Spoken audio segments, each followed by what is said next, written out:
السلام عليكم ورحمة الله وبركاته كسولو كورساقون channel magacaygu waa Cabdullaahi Cismaan maanta waxa aan ku bari doonaa formatting tags tusaale ahaan haddaad Word-ka si fiican u taqaano Microsoft Office Word-ka waxaa jira habab loo qurxiyo farta tusaale ahaan haddana qoro kororso aqoon channel haddana ku qoro intan waxaa lagu qurxiyaa farta inta halkan ku jirta waxaa lagu qurxiyaa farta ama amarada halka ku jira haddaan tusaale highlight gareeyo tan bold ayaa laga dhigaa tan italic tan underline waad aragtaa iminka bold italic and underline bay tahay sidoo kale intan oo dhan wayna ku samayn karno tusaale ahaan haddaynu highlight gareyno oo aynu taabano kan yar huruud ayaa inoo gelaysaa oo waynu highlight gareynaya wax kasta oo aynu Word ku samayn karno oo aynu page ku qurxin karno waa in aynu ku samayn karno HTML maanta waxaan ku bari doonaa haddaba intaa qayb ka mid ah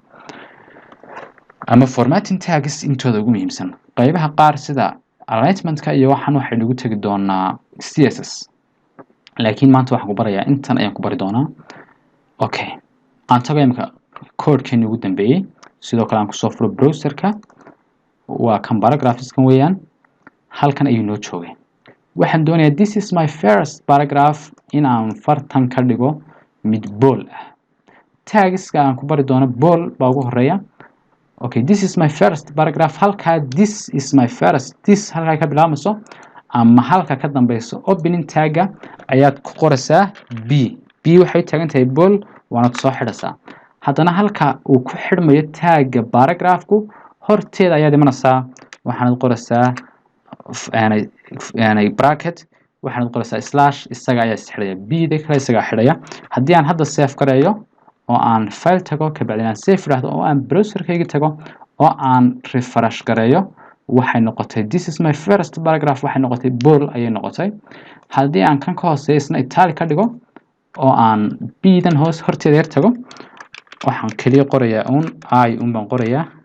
waxay tagan tahay italic waa ka sareeya enter okay baan siinayaa halkan wuxuu yiri opening tag iyo closing tag waa in labadan opening tag iyo closing tag qoraalkan soo dhex geliyo marka waxaan sameyn karaa inaan kan dambe copyisto ama aan cut gareeyo oo aan xaggan dambe dhigto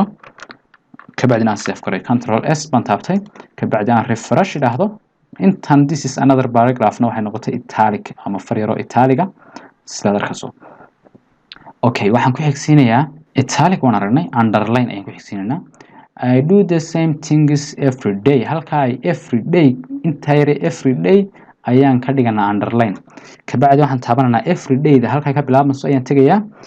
ka bacdi waxaan qorayaa bracket ka bacdina waxaan qorayaa u oo underline enter ayaan siinayaa u-dan dambe ee xidhan ayaan soo qaadayaa ka bacdina waan cut gareynayaa xaggan dambe ayaan ka dhigayaa every day da hadda waxa uu code-kan ku qeexan yahay entire every day waxaan ka horreysiyay u iyo u-na waan ka horreysiyay u-na waan ka dambeysiyay tani waa opening tag tani waa closing tag that means u-dan yari u baan ka horreysiyay u-dan yari waa underline marka every day underline bay noqon doontaa line baa hoos mari doona haddii aan browser-kayga tago oo aan refresh gareeyo waa in every day ay noqoto underline online hoos maro waad aragtaa line ayaa hoos maray saad arkayso waxaa sidoo kale jira kuwa loo yaqaano emphasize ama inaad qoraalka yani aad yarta akiidinayso oo kale I wake up 7 oo kale ayaan ka dhiganaa emphasize wax yaro italicna hadana bold em ayaan qorayaa waanan xidhayaa halkan ayaan intan I wake up at 7 kaasan ka dhigayaa waxaan qorayaa bracket hadana slash intan imika waxa weeyaan halkan waxaan ku qoriyay em halkan em sida wax ka dhigaso waad arki doontaa ka bacdi tag waad xifdiyi doontaa u-dan b-dan waxaan wada xifdiyi doontaa insha Allah ama meel ay ku qoran doontaa em waxay u taagan tahay emphasize I wake up at 7 way sir bedel doontaa 0 bola oo italic ay noqon doontaa haddaan browser-kayga tago oo aan refresh gareeyo waad aragtaa I wake up at 7 0 italic ay noqoto si far yar qurux badan bay noqotay intan yar way ka duwan tahay inahan kale sidoo kale waxaan ku bari doonaa strong sida farta looga dhigo mid yar waaweyn oo aanay far yar jaamida okay strong ayaan hadaba gelin doonaa strong halka bad ka horeysa ayaan strong soo gelinaa strong tag ay str markaan qorno strong isaga qoraya enter uma siinana wuu xiray uuna furay kan hore waa kii furnaa kan dambe waa kii xidhnaa labada dhexdooda waan qoraalka soo geliyo tusaale ahaan waxaan sameyn karaa qoraalka ayaan soo koobiyin karaa inta qoraalka ayaan control iyo x siin karaa cut haddana labada dhexdooda ayaan keeni karaa oo control iyo v ayaan taaban karaa kabacdi waan save garan karaa halka but I stay in bed until 7:15 haddaad eegto waa intan haddii aan refresh idhaahdo waad aragtaa inay boolna noqotay inay faryar noqotay keer duwan fartii hore okay sidoo kale sidee ayaad qayb ka mid ah qoraalkaaga aad u highlight gareyn lahayd oo aad u mark gareyn lahayd sidii aynu markii dhaweyd weedka aynu color midabkeeda huruudda oo kale u sameynay wax kale ma inta doonaysid un baad dooranaysaa tusaale ahaan waxaan doonayaa I get up and have a shower inta ay ku qoran tahay sentence-ka ayaa tagaysaa waxaad ku qoraysaa waxaad furaysaa bracket waxaad ku qoraysaa mark ayaad qoraysaa that means waan doortay tahay calaamadii waanan xidhanaa yani kan imika waa opening tag closing tag buu baahan yahay haddaynu sidan ku save garayno waxa ka dambeeya oo dhan wada huruud ayuu noqon doonaan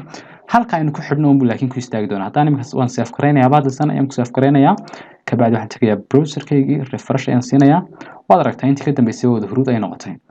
laakiin ma doonayo inay wada huruud noqoto waxaan doonayaa intan ilaa half a shower intaas inay noqoto huruud inta kale uu ka daayo halka aan doonayo man ku istaagayaa forward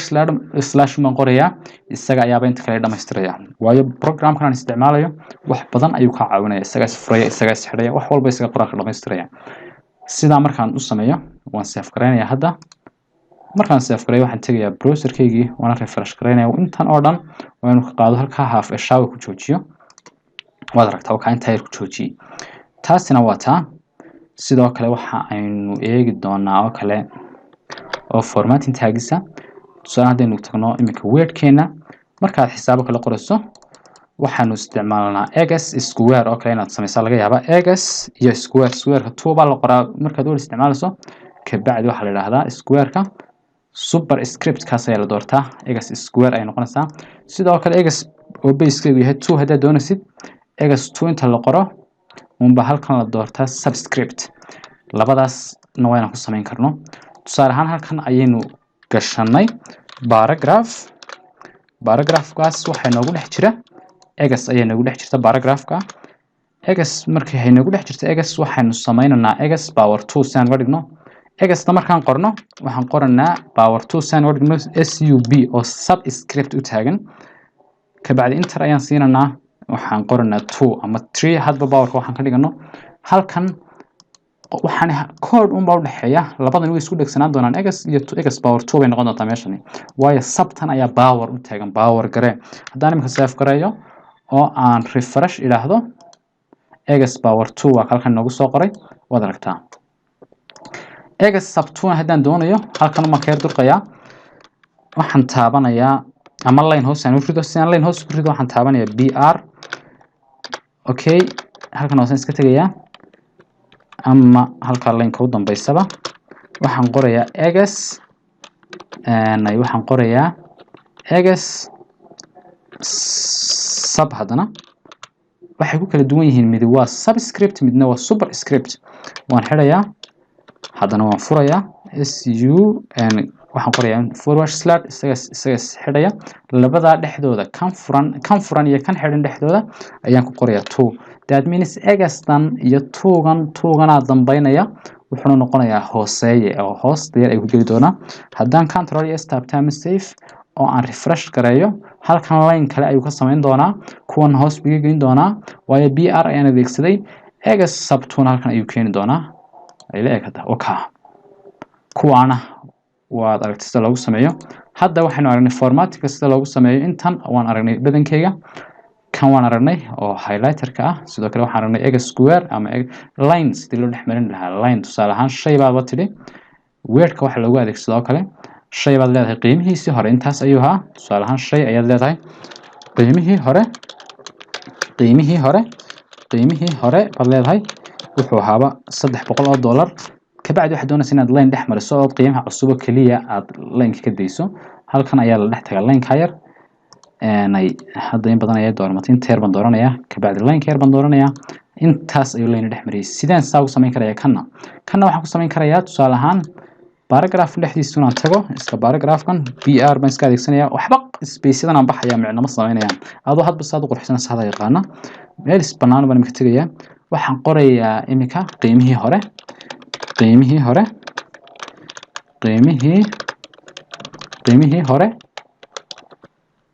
wuxuu ahaa equal $300 ayuu ahaa qiimihii hore ayaan ka wadnaa laakiin hadda imika qiimuhu intaa ma aha bay ka dhigan tahay waxaan doonaynaa line dhex marno si aan line dhex marno waxaan adeegsanaa tag loo yaqaano del ama delete u taagan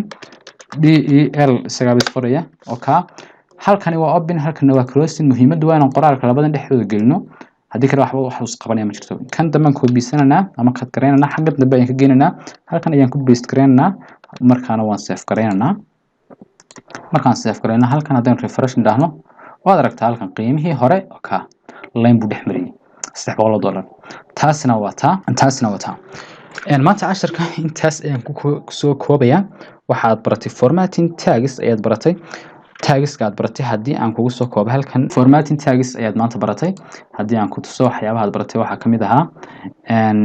bold ayaad baratay italic sidoo kale underline strong small emphasized subscript superscript